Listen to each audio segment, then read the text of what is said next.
Bom dia, vamos começar agora a nossa aula 8 de projeto e análise de algoritmos. Nessa aula a gente vai ver basicamente exercícios, tá? E aí começando com o primeiro exercício aqui, onde eu tenho duas funções, tá? Uma chamada de t na n e outra de s na n, tá? E essa de t de n aqui, ela tem a função ali de 7t de n sobre 2 mais n ao quadrado. Tá? E ela vai ter uma complexidade. E a minha S de N, a gente não consegue calcular exatamente a complexidade porque ela tem uma segunda variável além de N, que é o nosso gama. Tá? Então, ela é gama que multiplica um S de N sobre 4 mais N ao quadrado. Então, notem que as duas funções aqui, ela tem aquele termo N ao quadrado. Então, elas não vão diferenciar nisso. Tá? Mas, enquanto a minha função t de n, ela divide o problema por 2, então ela tem 7 chamadas recursivas dela mesma e cada uma delas ela divide o problema por 2. Na S de n, cada problema é dividido por 4, então eu tenho um problema menor para resolver. Mas eu tenho gama chamadas, eu não sei quanto é esse gama, e é exatamente isso que a gente tem que descobrir. O intuito, então, desse exercício é descobrir qual é o maior número positivo inteiro, tem que ser positivo, né? Número de chamadas recursivas. Então, qual é o número que eu tenho de chamadas recursivas, que eu posso ter aqui de S, para que ele seja assintoticamente mais rápido do que T. Então, eu vou achar uma complexidade para T de N, e eu tenho que achar um gama que me dê uma complexidade menor do que T de N, da que eu encontrei para T de N. Tá? Como a gente vai fazer isso? Vamos começar com o método mestre, né, que fica mais fácil. Ela já está no formato, né, do método mestre, do teorema mestre. Então, aqui a gente separou as duas, e pelo teorema mestre, a gente tem que a t de n aqui, ela vai ter o a como 7, o termo 7, o b como 2, e o k como 2 também, que é o expoente de n. Tá? Isso é aplicação direta do teorema mestre. Tá? Por ele, a gente vai ter aqui a comparação entre a e b elevado na k. Né? E aqui dá para ver que b na k é 4, o a é 7, então que o a vai ser maior do que b na k. Se ele é maior, eu coloquei aqui os casos do teorema mestre aqui no cantinho para a gente olhar. Então, quando A é maior do que B na K, a minha complexidade é N elevado na logaritmo, né, na log de A na base B. Então, aqui eu vou ter que a complexidade é θ de N elevado na log de 7 na base 2. Esse 7 na base 2 é uma constante. Tá? Fica mais simples a gente trabalhar com esse log de 7 na base 2 pelas comparações que a gente vai fazer, tá? Mas ele é uma constante, a gente pode constante e a gente pode calcular esse valor, tá? Então aqui, o que a gente vai fazer agora para S de N? Vai aplicar o mesmo teorema, só que agora vai ter um valor desse teorema que vai ser gama, né? O B vai ser 4, que é o valor aqui, a quantidade que eu estou dividindo o tamanho dos meus dados, né? E o K vai ser a constante que está, é o expoente, na verdade, né, do N. Só que eu tenho um gama. Tá? E aí, o que a gente vai fazer? Aqui eu vou ter que ver primeiro B na K. Eu tenho todos esses, né? B elevado na K vai dar 16, nesse caso aqui. Então, eu tenho que colocar um gama para comparar com 16. Lembre, né? Dos 3 casos lá, estão aqui no canto de novo, né?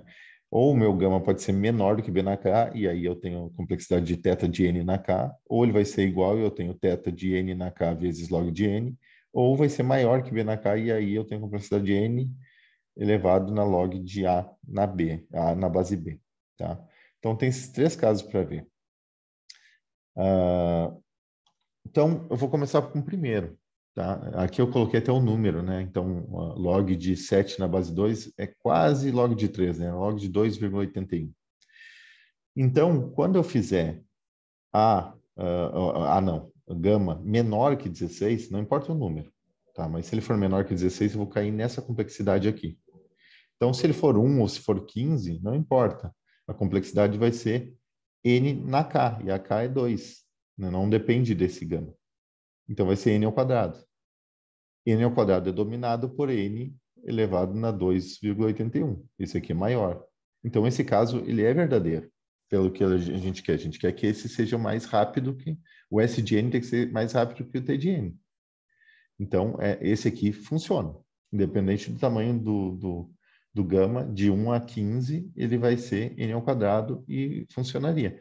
Mas a nossa questão está pedindo, vamos voltar aqui, que eu acho o maior número inteiro, maior valor inteiro para esse gama, em que ainda seja melhor essa função, S de N. Então, vamos voltar lá. Tá? Então, aqui seria N ao quadrado, então está valendo. Mas vamos ver o caso se ele for igual. Tá? Se o gama for igual a 16. No caso dele ser igual a 16, eu tenho n elevado na k, multiplicado por log de n, ou seja, n ao quadrado vezes log de n. Tá? Lembrando que n, a gente pode tentar pensar sempre em números grandes, ele tende a um número infinito. Esse vai ser elevado na 2,81, esse vai ser elevado na 2 vezes log de n. Então, isso aqui é menor do que 1. Mas aqui seria, vamos dizer, n ao quadrado vezes n em algum valor menor que 1. E isso aqui pode ser que seja verdade também. Eu não sei, então, se isso aqui, olhando assim, se isso aqui seria menor ou maior do que esse 2,81. Tá? Bom, para ajudar, eu vou usar aqui uma planilha. Tá? Então, eu vou calcular aqui o primeiro caso, que é n elevado na log de... Aqui é base 2, né? Vou botar um underline. E o número aqui é 7. Tá? 7. Então, isso aqui é a nossa função da T de N. Tá? Então, quanto ele vai dar isso? Eu vou colocar os números aqui, 1, 2, 3, tá? Mas em vez de eu colocar aqui direto, porque às vezes é interessante a gente mudar de escala, né? Eu vou criar uma variável aqui que seja fácil de eu mudar de escala, tá? Então, aqui, em vez de eu calcular o número direto, eu vou botar um cálculo. Isso aqui vai ser isso mais isso aqui, tá? Então, no caso, como é mais 1, aí eu arrasto. Opa, esqueci aqui de fixar a célula. Tá? E aí eu arrasto e eu tenho os meus valores aqui, né? Vou botar até 10. E aí eu consigo fazer o cálculo, tá? Então, isso aqui vai ser n elevado, tá? E aí vou botar entre parênteses log. E aí esse log aqui vai ter primeiro o número, é 7, e a base 2, tá?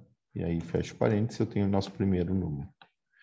E aí eu arrasto, ele vai fazer o cálculo para todos os números aqui de 1 até 10, tá? Considerando que o n vai de 1 até 10 só.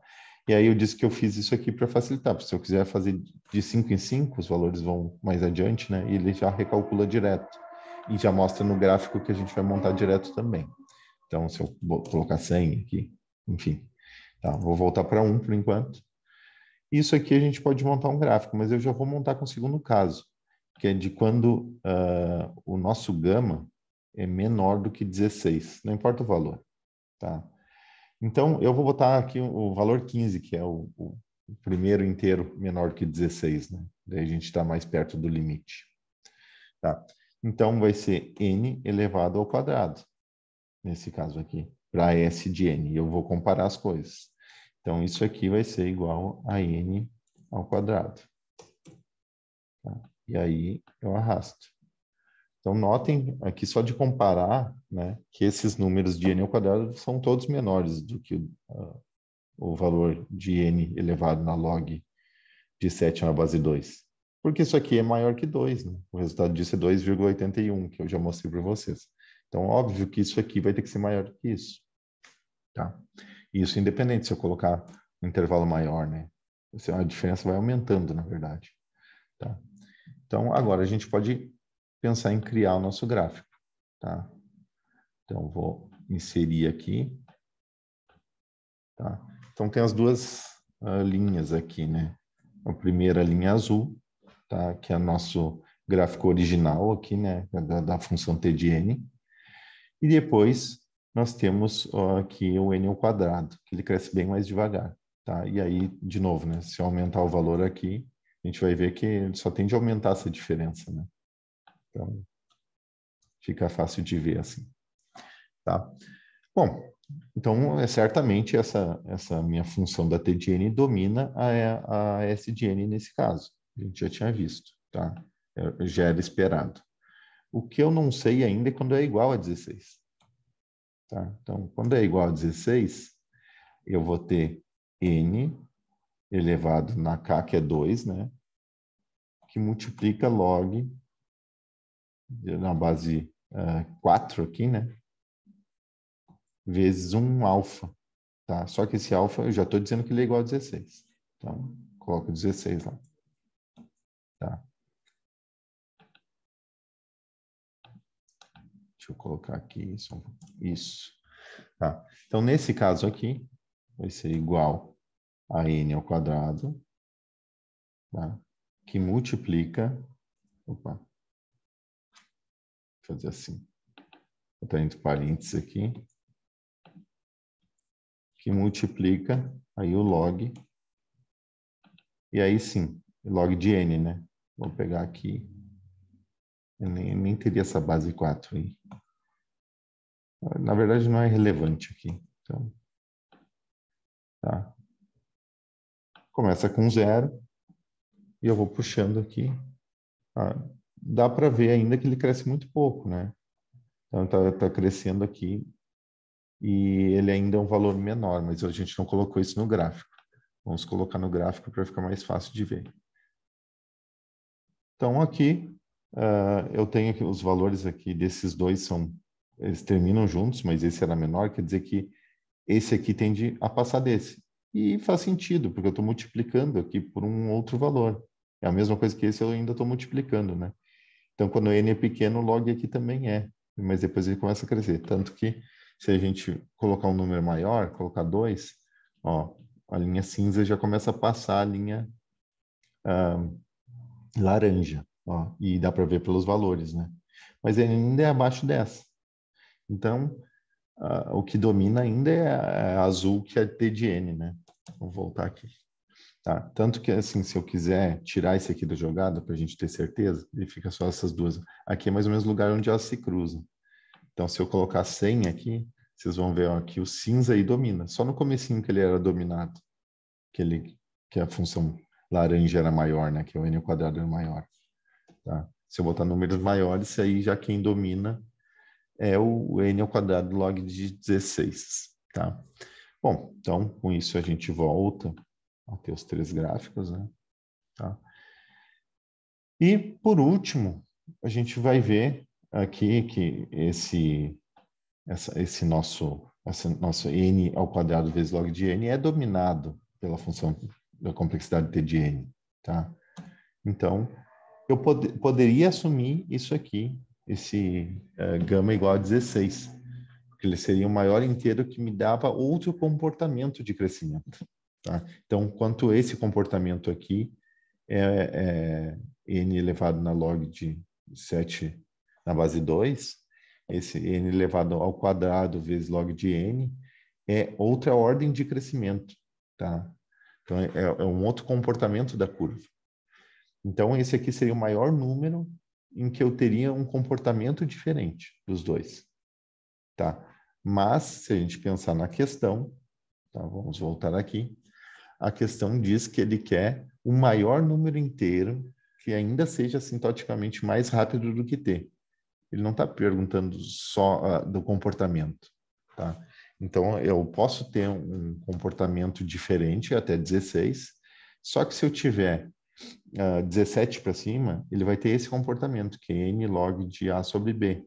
E esse comportamento é igual a esse comportamento, só com outro expoente. Eu posso trocar o expoente mudando o valor de A, que é o nosso alfa aqui, né?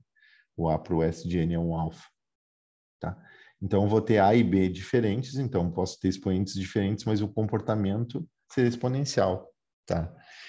E aí, com isso, eu posso tentar achar um número ainda maior que 16. Pode ser possível, pode ser que não. A gente vai ter que testar. Tá? Então, para esse caso, tá? Se o alfa for maior que 16, eu vou cair nesse caso em que A é maior do que B elevado na K. Ou seja, eu vou ter N elevado na log de um alfa, de um gama, que eu ainda não sei quanto é, na base 4. E aí entra um pouco de matemática para a gente saber quanto vale esse gama, porque eu não sei se a complexidade da T de N é maior ou menor que essa complexidade, porque me falta esse número, tá?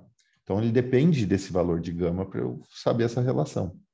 Se realmente T de N domina S de N, que é o que a gente quer, né? O maior número de gama em que T de N continue dominando S de N. Bom, então aqui, o que eu posso fazer? Comparar as duas coisas, para tentar achar. Aí eu tenho as variáveis que são N, só que essas vão continuar, a gente não tira, porque isso faz parte do comportamento, mas esse gama a gente consegue tirar, né? Porque a gente só teria essa variável. Por quê? Porque esse N a gente pode desconsiderar, né? Se as duas bases são iguais, o que vai mandar no comportamento são os expoentes, né? E esse aqui tem que ser maior do que esse para conservar o comportamento de dominância de T de N. Então, com isso, eu comparo só os expoentes, tá? Então, log de 7 na base 2 tem que ser maior que log de alfa, de gama na base 4, tá? Como é que eu posso, o que eu posso fazer aqui? É difícil comparar, até as bases não são as mesmas. Aí a gente usa a propriedade dos logaritmos de que eu posso fazer que log de gama na base 4 é igual a um log de gama numa base qualquer, que eu vou escolher, dividido por log de 4, que era a base anterior, sobre essa mesma base que eu escolhi antes. Então, eu tenho a possibilidade de escolher a base que eu quiser. Aí eu vou escolher a base mais conveniente para comparação, que seria a base 2, tá? Para eu poder comparar com o 7 que está lá do outro lado. Então, eu vou fazer esse log de gama na base 4 vai virar um log de gama na base 2 dividido por log de 4 na base 2. Propriedade de logaritmos, tá?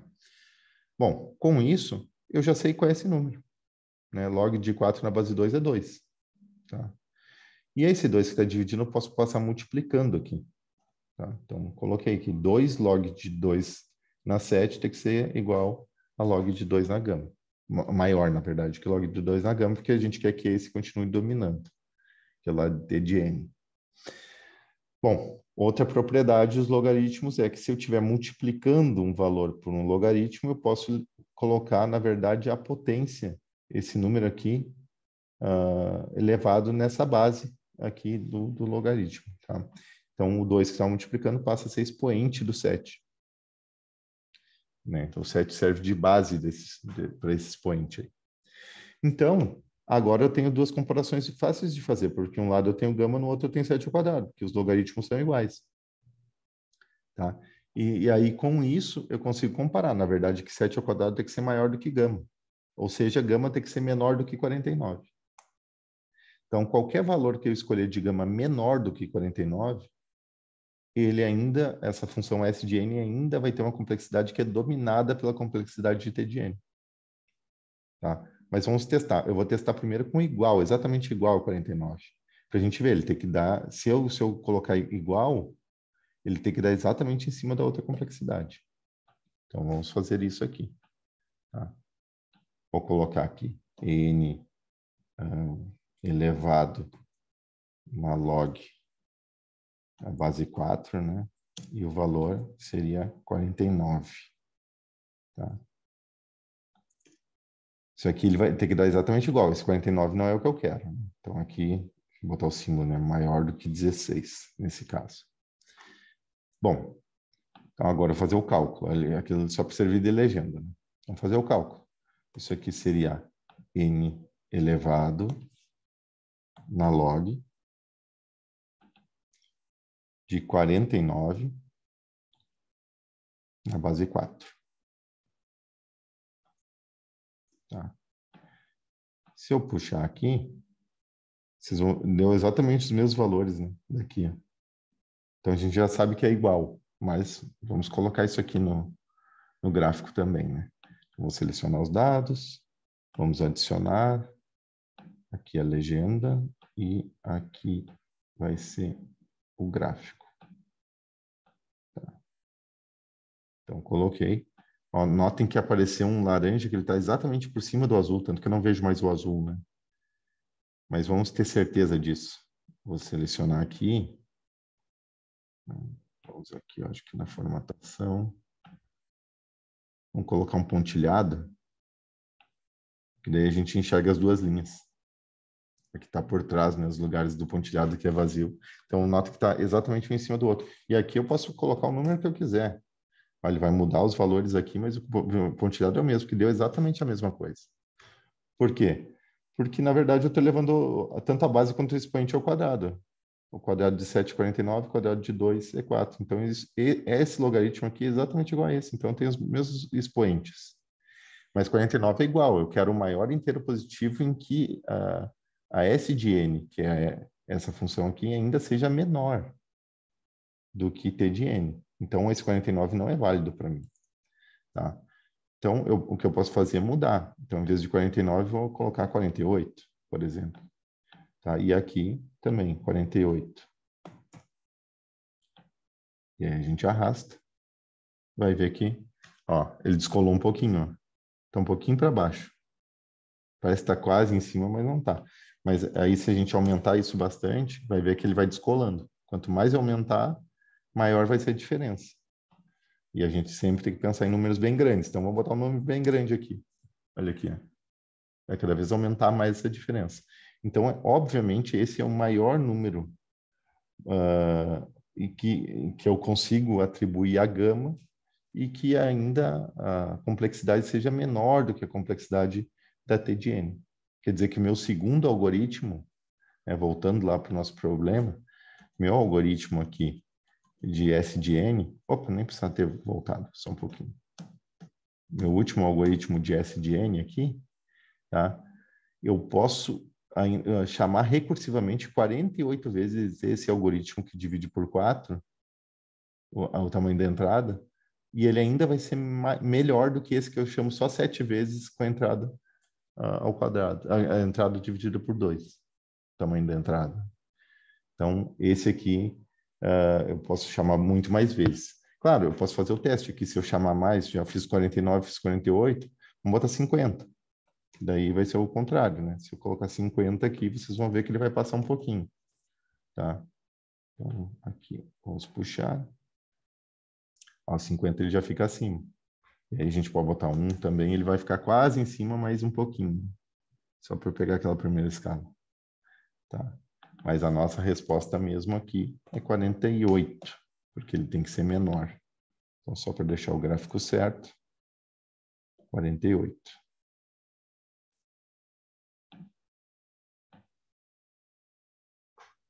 Tá? Então, ficou dessa forma. Tá? Com isso, a gente tem a nossa resposta. O maior inteiro positivo que eu posso atribuir à gama e que S de n tenha uma complexidade que seja dominada pela complexidade de T de n, ou seja, esse S de n é mais eficiente do que T de n, então seria 48. Bom, e aí a gente tem como ver isso através dos valores, né, do logaritmo. Né? Aqui eu tenho que a complexidade é n de log de 7 na base 2 tem que ser maior que n de log de 48 sobre 4. E aí eu calculei os valores aqui. Só um momento. E aí eu calculei os valores ali, né? Como esses dois valores, né? Log de 7 na base 2 é um valor, não tem nenhuma variável, então é uma constante, né? E log de 48 na base 4 também é uma constante. Eu fiz o cálculo e botei aproximado, né? Porque dá um número com muitas casas depois da vírgula, né? Então botei aproximadamente 2,81, n elevado a 2,81, enquanto para S de n seria, com gama valendo 48, seria o θ de n elevado ali mais ou menos 2,79, tá? E com isso a gente vê que os expoentes são diferentes, tá? Então, quanto maior o expoente, lembra aquela nossa tabelinha, né? N ao quadrado é pior do que n, aí n ao cubo é pior do que n ao quadrado, n na quarta é pior do que n ao cubo, né? Em termos de complexidade. Só que isso não serve só para números inteiros, né? Então, aqui também tem números reais aqui como expoente e eu consigo aplicar o mesmo raciocínio, né? Então, o número, por mais que ele seja pouca coisa maior, ele é. E vocês notaram no gráfico, quando eu coloco números grandes de n, essa diferença vai aparecendo mais, tá? Bom, E aí, para exercitar, a gente já sabe a resposta, mas para exercitar e fazer pelo método de iteração, eu peguei essa mesma função 7n, essa mesma função t de n, tá? Que a gente já fez ali, antes calculou a complexidade, mas eu vou calcular pelo método de iteração para exercitar, tá bom? Então, aqui, como não foi dito nada, eu sempre coloco o caso base igual a 1. Por que isso? Só para retomar. Porque esse n é o tamanho da entrada. Então, quando o tamanho da entrada é 1, eu não tenho mais como dividir por 2, porque eu não posso dar um meio entrada aqui, né? Então, embora, vamos dizer, pensando assim, se eu tiver a quantidade de vetor de valores num vetor, eu tenho um vetor de determinado número de elementos, cada vez que eu chamo recursivamente, eu passo um pedaço do vetor cada vez menor. Mas quando eu tenho a função que esse pedaço do vetor, esse subvetor que ele está trabalhando só tem um elemento, ele não tem como passar menos do que isso. Então, a função termina. A complexidade seria de 1 aqui. Então, aí eu tenho minhas iterações. A primeira iteração é exatamente a equação que nos descreve a função, tá? Aí, depois disso, a segunda iteração, eu vou copiar a primeira iteração, exatamente igual. Então, 7 está aqui, o mais n está aqui, eu não vou mexer nisso. Mas o que está no meio, que está em azul, que é t de n sobre 2, é o que eu estou querendo ver no passo 2. Então, vou substituir isso aqui pela função que é a minha função original lá, né? Só que eu vou substituir onde tem n por n sobre 2, que está aqui. E aqui também, onde tem n, vai ser n sobre 2. Então, vou pegar tudo isso aqui, vou colocar no lugar disso e substituir os n's pelo que eu estou tentando achar, que é o n sobre 2. Então, fica tudo isso aqui dentro. Aí, só desenvolvo a minha equação, tá?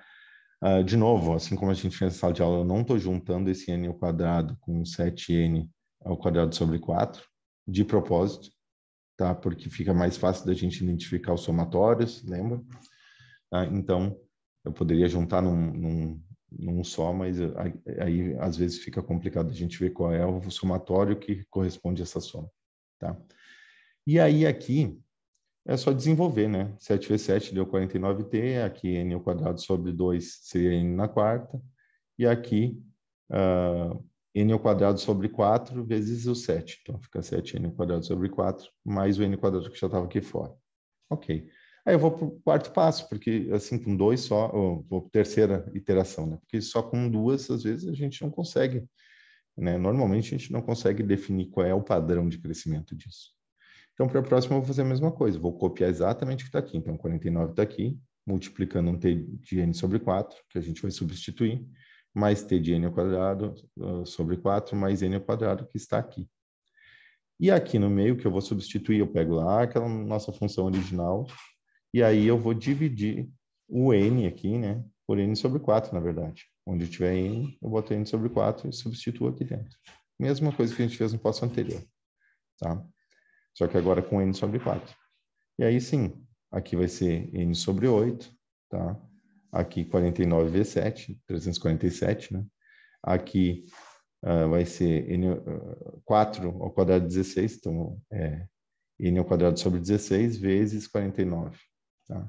Então está aqui 343t, n sobre 8, 49n ao quadrado sobre 16, 7n ao quadrado sobre 4, mais n ao quadrado. E aí, com isso, a gente já consegue ver qual é o padrão de crescimento. Então, notem, o primeiro aqui era 7, o segundo 49, que é 7 ao quadrado. Então, aqui é 7 não 1, 7 ao quadrado, 7 ao cubo. Dá 343, tá? Então, é 7 elevado na i vezes. Aqui está 2, que é 2 na 1, 2 na 2, 2 na 3, para a terceira iteração. Então, é n sobre 2 na i. Mais um somatório. O que representa esse meu somatório? Aqui eu não tenho nada embaixo nem em cima. Mas aqui eu tenho 4 embaixo. Vamos ver só a parte de baixo, só o denominador. Então, é 0, quer dizer, 1, né? Dividido por 1 aqui. Então, aqui vai ser 4 e aqui vai ser 16. Tá, o que é isso? Né? Seria 4 elevado na 0, 4 elevado na 1, 4 elevado na 2. Tá? E aí, então, é 4 elevado na j no nosso somatório. Tá? Esqueçam, por enquanto, esses números do somatório. Só estou pensando nos termos. Tá? E em cima, ele começa com 1, multiplicando, depois 7, depois 49. se a gente vai ver, aqui já começa com 7, 49, 343. Quer dizer que esses estão um atrás, né? Então, aqui como se tivesse 7 na 0, 7 na 1, 7 na 2. E aqui na frente é 7 na 1, 7 na 2, 7 na 3. Então, é a mesma coisa do que esse meu 7 elevado na J, só que esse J tem que ser menor do que o número de iteração. Primeiro vai ser 7 0 na primeira iteração, depois 7 na 1 na segunda iteração, depois 7 na 2 na terceira. Então, como se fosse iteração menos 1. A mesma coisa o 4, né? Ele começava 4 elevado na 0, na 1 e na 2. Então, é na iteração menos 1. Para a gente não colocar J na menos 1, J na menos 1 aqui, o que a gente pode fazer? Começar o J na 0, e aí, como a última iteração seria a I, mas aí ele vai até I menos 1, porque eu comecei na 0, para ter o mesmo número de iterações. Então, se eu tenho 3 iterações, eu vou de 0 a 2. Tá? Aí fica aqui, se eu tiver 100 iterações, eu vou de 0 a 99. Então, ele começa na 0 e vai até no I menos 1. Tá bom? E aí, claro, 7 elevado na J vezes o N ao quadrado, que está em todos os termos, dividido por 4 elevado na J. Tá? Mas esse N ao quadrado, ele multiplica todos os termos da minha soma, do meu somatório. E ele não tem relação com J, nem com I. Então, eu posso tirar ele daí. Então, eu coloquei ele para fora, em evidência aqui. Então, N ao quadrado que multiplica, e aí, como os dois têm o mesmo expoente, vai ficar 7 sobre 4 elevado a J. Isso aqui é uma fórmula bem simples, bem conhecida de somatório. Tá? Então, isso aqui vai ser igual, esse somatório aqui, com J valendo 0 e I menos 1, de um número x elevado na J, vai ser x elevado na I menos 1 sobre x menos 1. Tá? Só que meu x, na verdade, aqui seria 7 sobre 4. Né? Então, 7 sobre 4, 7 sobre 4. Tá? Essa formulazinha aqui aí fica mais fácil da gente trabalhar.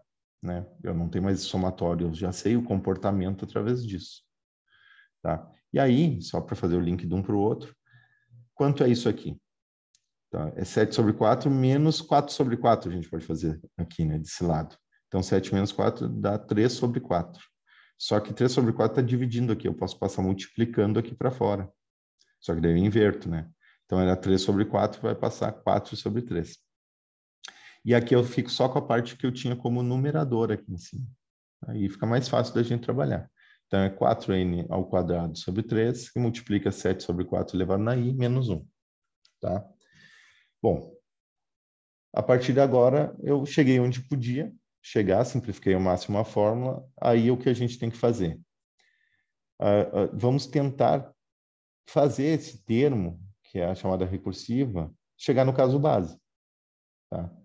Então, a chamada recursiva aqui, que é t sobre 2 elevado na 1, ele tem que ser igual ao caso base. Quando é que ele vai ser igual ao caso base? Então, na verdade, eu vou saber quanto vale o i, é quantas vezes eu vou ter que chamar recursivamente as funções até que eu chegue no caso base. É isso que significa. Tá? Então, aqui eu posso pegar só a parte de dentro dos t's, né? Então, é n sobre 2 na i igual a 1. Então, passo esse 2 na i multiplicando. Então, n é igual a 2 na i. Opa, já tenho aqui para substituir. 2 na i vira n, n sobre n vira 1, tem o caso base. Só que com isso eu também consigo tirar o valor de i.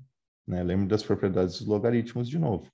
Tá? Isso aqui vai ser igual a i, que o i, na verdade, olhando isso, o i vai ser igual a logaritmo de n na base 2. Tá? O n que está desse lado, a base que era de exponenciação virou a base logaritmo. Tá? Então, eu tenho como usar isso, o valor de i, substituir aqui, porque lembro que eu tenho que pegar essa equação e tirar todos os i's e ficar tudo só dependente da minha entrada, que é n. Então, com isso, eu vou substituir agora os valores. Onde tinha 2 na i, virou n, que está aqui, e onde eu tinha i, virou log de n sobre 2, que está aqui e aqui. Tá? Bom, vamos usar mais propriedades dos logaritmos, né? Esse 7 elevado na n sobre 2, usando propriedades dos logaritmos, eu posso inverter esse n com esse 7, que o resultado é igual. Então, é isso que a gente vai fazer. E a mesma coisa aqui, esse n com esse 7 sobre 4. Tá? Então, vai ser n elevado na log de 7 sobre 2, e aqui n elevado na log de 7 sobre 4 na base 2. Tá? E esse t de n sobre n, na verdade, t de 1, é o caso base que é 1, que está multiplicando isso aqui é 1, então ele sumiu da equação. Bom, o que mais que eu vou fazer aqui? Eu tenho, isso aqui conserva esse primeiro termo, né, que a gente tinha achado, o segundo aqui o que multiplica também, mas essa parte aqui do logaritmo, tá? Logaritmo de um número sobre outro aqui, isso aqui é a mesma coisa que logaritmo do número de cima do numerador menos logaritmo da mesma base do denominador. Então é isso que eu fiz aqui, tá? Então ele está elevado no log de 7 na base 2 menos log de 4 na base 2. Tá? E faltou fechar parênteses aqui. Bom, isso menos 1. Tá? Continua o menos 1 que estava antes. Só que isso aqui a gente sabe a resposta. Tá? Isso aqui é 2. É fácil de tirar. Isso aqui dá um número quebrado, eu vou deixar aí. Mas isso aqui é 2. Então, se isso é 2, tá? Aí eu posso fazer que n é igual a log de 7 na base 2 vezes log de menos 2. Tá? N elevado a menos 2. E n na menos 2 é a mesma coisa que esse numerador dividido por n ao quadrado. Porque o expoente é negativo, a gente passa para baixo e inverte o sinal. Né? E continua menos 1 lá, o resto continua igual. Então, no fim das contas, isso aqui virou isso aqui. Tá? E aí sim, eu posso multiplicar isso aqui, né, distribuir aqui dentro. Só que aqui eu já tenho um n ao quadrado, aqui um n ao quadrado. Já posso cortar esses dois. Tá? Já aqui vai ficar, né, esse termo. Tá? Então, continuo com o primeiro termo. Tá? A minha... Aqui eu só repeti, né? Desculpa. Aqui que vai ter a modificação. Tá? Então, esse vai ficar 3/4, né? Porque eu cortei o n multiplicado n log de 7 na base 2, tá aqui, e menos 4, 4/3, na verdade, menos 4 ao quadrado sobre n ao quadrado sobre 3, que é esse último termo. Então, tem tudo isso aqui, tá? Ainda dá para fazer alguma coisa? Dá. Então, aqui, tanto esse termo aqui, que eu estou multiplicando, quanto esse aqui, eles são iguais. Vai ser n log de 7 na base 2. Então, eu coloco em evidência. Aqui vai ser 1 e aqui vai ser 4/3. Só que 1 mais 4/3, eu posso fazer que é 3/3 mais 4/3, então vai dar 7/3, que é exatamente isso aqui. 7/3 que multiplica em n de 7 na base, log 7 na base 2, menos esse outro termo aqui, que é 4n ao quadrado sobre 3. Bom, como a gente já viu lá naqueles slides anteriores que isso aqui é 2,81 e esse expoente é maior que esse termo é o que domina. Tá? Então, se ele domina, é ele que é o meu θ. E a gente desconsidera o que está multiplicando, né? E esse termo que é menor. Só pega o maior, que serve como θ. Então, t de n, no caso, ele é θ de n log de 7 na base 2. Se a gente for olhar lá pelo método mestre que a gente achou antes, tá? Deixa eu voltar aqui, aqueles slides. Ó, ele é exatamente o que a gente achou pelo método mestre. Tá? Então, a gente também chegou na mesma resposta, como era obrigação, né? A gente chegar na mesma resposta pelo método da iteração.